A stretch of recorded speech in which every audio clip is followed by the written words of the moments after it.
Welcome to today's live chapter reading of Cave of Ruin Arsa by Andrea Matthews. Chapter 1. Ciarán Donnelly cursed under his breath as the therapist demanded he take a few more steps. All right, he wasn't demanding, more like encouraging, but it still raised Ciarán's dander. The doctors all said he was making wonderful progress, so why did he feel so frustrated? Oh, I don't know, maybe because Nehemiah has refused to sleep with you until you make more of an effort? Sweat was pouring off his brow. How much more of an effort could he make? Still, he'd only taken 6 steps, and that was with him hanging onto both railings for dear life. Not until you can walk to me without any help, she'd said late one night before kissing him on the forehead. He knew she was afraid of hurting him somehow, but shit. You're making fine progress, the therapist said. We'll have you up and about in no time at all. Bullshit. Ciarán flopped back down in the wheelchair to wait for Nehemiah's brother Duffy to pick him up. What the heck was wrong with him? In 1,500 years, he'd never ever known a woman's touch until the night of Ciaran's wedding. As a chosen child of the goddess, charged with caring for the creatures of the sky, such carnal knowledge had been forbidden him. But then he'd awakened in this century and fallen hopelessly in love with Nehemiah. They'd only lain together once before the world came crashing down around him, though even that was enough to whet his appetite for the beautiful chestnut-haired Kaelin, who now looked at him as more of an invalid than a lover. Shit! What's that? Nehemiah snuck up behind him and kissed the top of his head. Not what he needed kissed at the moment. He slumped farther down in the chair. Aren't we a ray of sunshine this morning? She wheeled him out of the hospital towards the car. Where's Duffy? I thought he was going to pick me up this morning. He was, but I decided to play hooky and come get you myself. Though if I'd known you'd be in such a foul mood, I wouldn't have wasted me time. They'd reached the car and she opened the door, letting down the wheelchair's right arm. He sat for a moment, scowling at her. Well, go on then, she said. Do you think a wee girl like myself is going to be lifting the likes of ye into the car? Your therapist suggested 'twould be good for you to be doing it yourself. Did he now? He grumbled, but lifted himself onto the seat. If the therapist meant to consult with her about his condition, he might recommend another type of physical exercise, one that would be a bit more pleasant. After loading up his chariot, Nehemiah got behind the wheel. What has ye so prickly now? The doctor says you're doing better than expected. Do you truly want to know what it is that's bothering me? He said. She turned to face him, a tender smile crossing her lips. Of course I do, darling. Maybe 'tis something I can be helping you with. Oh, there's no doubt of that, but sure you'll not be obliging me. She folded her arms across her breast, one eyebrow lifted in a defiant challenge. Well, what is it then? Get it off your chest. I just want to feel you next to me. Is that so much to ask? I'm next to you now, but it doesn't seem to be doing you much good. 'Tis not what I meant, and you know it. I love you, Nehemiah, and I want to hold you in me arms as I close my eyes at night, to know you're safe in me embrace, to feel your breath warming me heart. But it wouldn't be all you wanted now, would it? And you're still healing. Do you like being in that chair, having folk wait on you then? Ciarán could feel the tension in her voice, see it in the flare of her gorgeous blue-gray eyes. He could get lost in those eyes, wanted to. For God's sake, Ciarán, I nearly lost ye. And I ye as well, or have ye forgotten that? Of course I haven't. She reached out and touched his hand, her voice softening. God's given us a second chance, and I don't want to be blowing it just because you're getting a wee bit horny. A third chance for me, I'm thinking. He let his mouth crook up a bit at the corner, knowing full well it would display a dimple. But what does it mean to be a bit horny?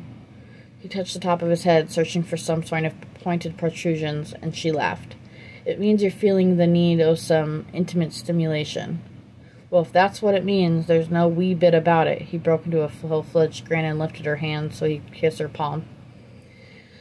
Just pack those dimples of yours away. They'll not be doing you any good today.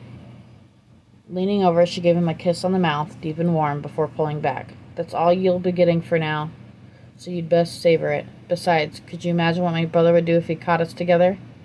We could be finding a place of our own. I saw a weed cottage advertised, not far from Mrs. Byron's.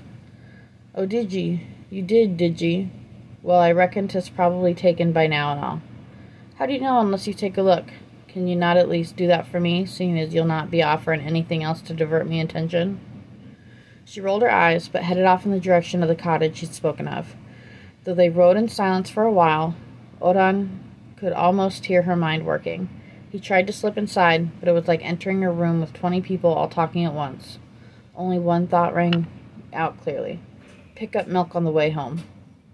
He should have paid more attention to Domino's lessons all those centuries ago. Finally, she took a deep breath and spoke. Duffy would never stand for us moving in together. You know that. Besides, there's me reputation to think of. But he'd already considered that excuse and had his answer ready, though he had to bite his lips to keep from grinning again. You'd just be there to tend the handicap. After all, what can a poor invalid lad like myself be doing? Nima frowned. You're impossible, you know that? I do, but 'tis part of me charm, is it not? Before he could say anything else, she pulled up in front of the cottage, and he grimaced. Needs a wee bit more work than I was expecting. Do you think? They sat for a minute, staring at the dilapidated cottage, and I doubt it has more than 2 rooms in it. As long as 'tis a bedroom and a kitchen, 'twould do me well enough. Nima slapped his on the arm and laughed before pulling back on the road and heading home. 'Tis all for the good. The best place for us right now is with Duffy. There's always someone home if you need anything, and your room is on the 1st floor. What I need, Duffy can't be given me. He slouched in his seat and crossed his arms. Nor can I at the moment, so cool your jets, darling. Her lips quirked up on one side and her eyes twinkled, causing Ruadhán to grip the car seat. Dear God, didn't she know what that sweet smile did to him? He wasn't exactly sure what cool your jets meant, but he could hazard a guess. He turned to stare out the window, trying desperately to suppress the heat that had rushed into his cheeks. What he read right now was a dip in the lake, but that wasn't going to happen either. Nima would never hear of it. Blowing out a long breath, he wiped a hand across his mouth. What was happening to him? He dealt with women before, back in the 5th century, when he was a priest of the Twaith, yet never had he felt such a yearning for one. True, he wanted to lay with her, to join with her in carnal bliss, but it went far beyond that. He had lost his heart to this perky little nymph with alluring eyes and tiny turned-up nose. That was what made his need for her so intense. They pulled up in front of Duffy's cottage, and giving him another deep kiss that nearly sent him over the edge, Nima jumped out of the car, a twinkle in her eye. Shit, he said. Tomorrow he was going to walk more than 6 steps, even if it took all day. He was tired of being stuck in one place, especially when Nima was in another. Nima walked into the house to find her sister-in-law cleaning up the breakfast dishes. Good morning to you, darling, Fiona Nala said. She put the plates in the sink and wiped her hands on her apron. I don't suppose you remembered the milk. Oh, no. I'll go back out and get it. Fiona Nala laughed. Don't be worrying yourself about it. I'll give Duffy a call and ask him to pick some up on his way home from work. She glanced down at the hallway. Should I be making up a plate for himself? You may as well go ahead. Nima knew whatever Aiden's disposition, he wouldn't turn down Fiona Nola's cooking. Don't be waiting on an answer from him, though. He's in a right mood this morning and all. Ruadhán pulled up to the table and frowned, though he didn't contradict her. Sure, 'tis just because he had naught but a cup of tea and a piece of toast before he left this morning. The poor lad's just hungry. Nima let out a barking laugh. Oh, he is that all right, but 'twill make more than a fry-up to satisfy him. Finola tried to hide a smile, but Nima could see the twinkle in her eye. And don't ye be encouraging him. You know what Duffy would say. Fiona Nola bent down to get some rashers out of the fridge, chuckling to herself. Go on then, Nima said. What is it you find so funny?